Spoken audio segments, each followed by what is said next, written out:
আসসালামু আলাইকুম প্রিয় দর্শক, স্বাগত জানাচ্ছি বিডি চ্যানেল 4 রাতের সংবাদে। পুরো সংবাদ জুড়ে আপনাদের সাথে আছি আমি মাহফুজা পলক। শুরুতেই জানিয়ে দিচ্ছি আলমগীর হোসেন সিটি সংবাদ শিরোনাম।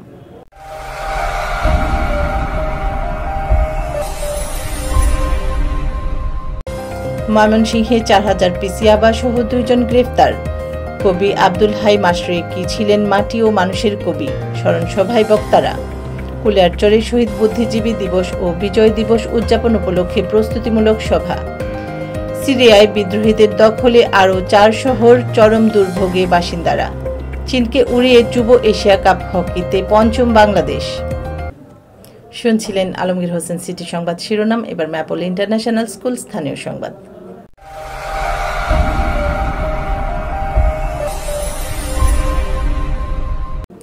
ময়মনসিংহে 4000 পিস ইয়াবা সহ 2 জন গ্রেফতার। ময়মনসিংহে অভিযান চালিয়ে 4000 পিস ইয়াবা সহ 2 ব্যক্তিকে গ্রেফতার করেছে মাদকদ্রব্য নিয়ন্ত্রণ অধিদপ্তর।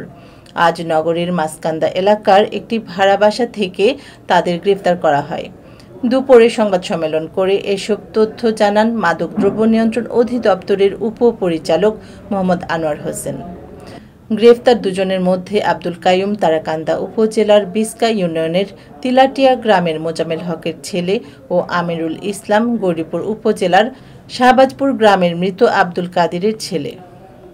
এ সময় তাদের কাছ থেকে 4000 পিস ইয়াবা ও 1,75,000 নগদ টাকা ও 2টি মুঠোফোন উদ্ধার করা হয়। কবি আব্দুল হাই মাশরিকি ছিলেন মাটি ও মানুষের কবি, স্মরণ সভায় বক্তারা। কবি আব্দুল হাই মাশরিকির 36তম মৃত্যুবার্ষিকী উপলক্ষে স্মরণসভা অনুষ্ঠিত হয়। আজ উপজেলা পরিষদ সম্মেলন কক্ষে পাঞ্জেরি সাংস্কৃতিক সংসদের সভাপতি অ্যাডভোকেট আজিজুল হাই সোহাগের সভাপতিত্বে স্মরণসভায় প্রধান অতিথি হিসেবে উপস্থিত ছিলেন উপজেলা নির্বাহী অফিসার শারমিনা সাত্তার। অন্যান্যদের মাঝে বক্তব্য রাখেন কবি নাজমা মমতাজ, কবি নজরুল গ্রন্থাগারের সভাপতি কবি মোশাররফ হোসেন, ঈশ্বরগঞ্জ উপজেলা বিএনপির সাবেক সাধারণ সম্পাদক এ.কে.এম হারুনুর রশিদ, পৌর বিএনপির সাবেক সাধারণ সম্পাদক নূরে আলম জিকো, সমাজসেবক এমদাদুল হক বাবুল, শিক্ষক ফারুক আহমেদ, ঈশ্বরগঞ্জ প্রেস ক্লাবের আহ্বায়ক সাইফুল ইসলাম তালুকদার, ঈশ্বরগঞ্জ উপজেলা প্রেস ক্লাবের সভাপতি জাহিদ হাসান, কবি ফয়সাল আহমেদ প্রমুখ। স্মরণসভায় বক্তারা বলেন, কবি আব্দুল হাই মাশরিকি ছিলেন মাটি ও মানুষের কবি। গ্রাম বাংলার সাধারণ মানুষের জীবন গাথা তাঁর লেখনীতে স্থান পেয়েছে। তিনি অসংখ্য পালা গান, দেশাত্মবোধক গান ও কবিতা লিখে গেছেন। কুলিয়ারচরে শহীদ বুদ্ধিজীবী দিবস ও বিজয় দিবস উদযাপন উপলক্ষে প্রস্তুতিমূলক সভা। কিশোরগঞ্জের কুলিয়ারচরে 14 ডিসেম্বর শহীদ বুদ্ধিজীবী দিবস ও 16 ডিসেম্বর মহান বিজয় দিবস উদযাপন উপলক্ষে প্রস্তুতিমূলক সভা অনুষ্ঠিত হয়েছে। আজ সকাল 11টার দিকে উপজেলা পরিষদ হলরুমে উপজেলা প্রশাসন আয়োজিত প্রস্তুতিমূলক সভায় সভাপতিত্ব করেন উপজেলা পরিষদ প্রশাসক ও উপজেলা নির্বাহী অফিসার সাবিহা ফাতেমাতুজ জোহরা।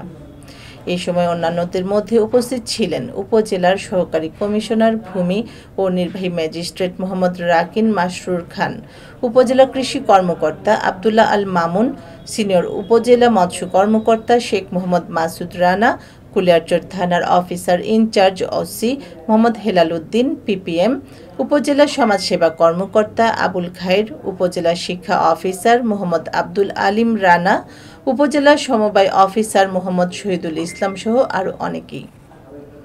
এবার জীবনদীপ হেলথ সেন্টার আন্তর্জাতিক খবর।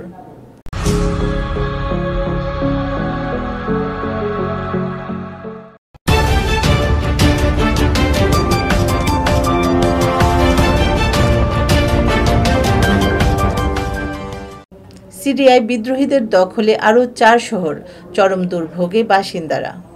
যুদ্ধবিধ্বস্ত সিরিয়ায় একের পর এক শহর দখলে নিচ্ছে দেশটির বিদ্রোহী গোষ্ঠী হায়াত তাহরির আল শাম।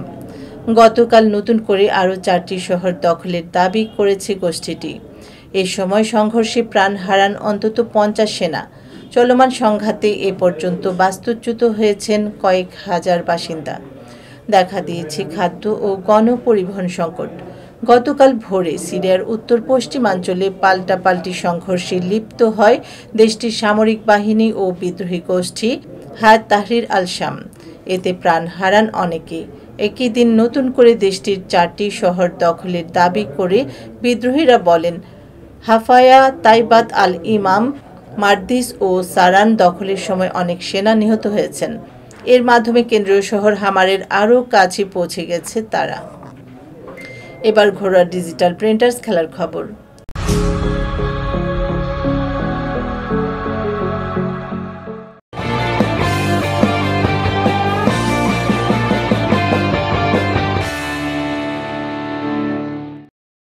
চীনকে উড়িয়ে যুব এশিয়া কাপ হকিতে পঞ্চম বাংলাদেশ।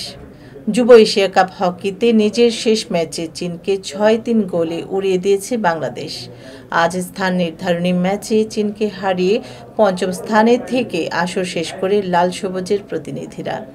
এর আগের ম্যাচে থাইল্যান্ডকে হারিয়েছে 2025 বিশ্বকাপের টিকিট নিশ্চিত করেছে বাংলাদেশের যুবারা। আজ ওমানের মাস্কটে চীনের বিপক্ষে শুরু থেকেই আধিপত্য বিস্তার করে খেলতে থাকে বাংলাদেশ। তবে দাপট দেখিয়েছে চীনও, কিন্তু শেষ হাসিটা হেসেছে মওদুদুর রহমান শুভর দল। ম্যাচে হ্যাট্রিক করেছেন আমিরুল ইসলাম ও রাকিবুল হাসান। দর্শক, এই ছিল বিডি চ্যানেল 4 রাতের সংবাদ। সকলকে পরবর্তী সংবাদ দেখার আমন্ত্রণ জানিয়ে এখানে বিদায় নিচ্ছি। আপনারা ভালো থাকুন, সুস্থ থাকুন। নিত্য নতুন খবর পেতে বিডি চ্যানেল 4 এর ফেসবুক পেজ ও ইউটিউব চ্যানেলের সঙ্গে থাকুন। শুভরাত্রি। আল্লাহ হাফেজ।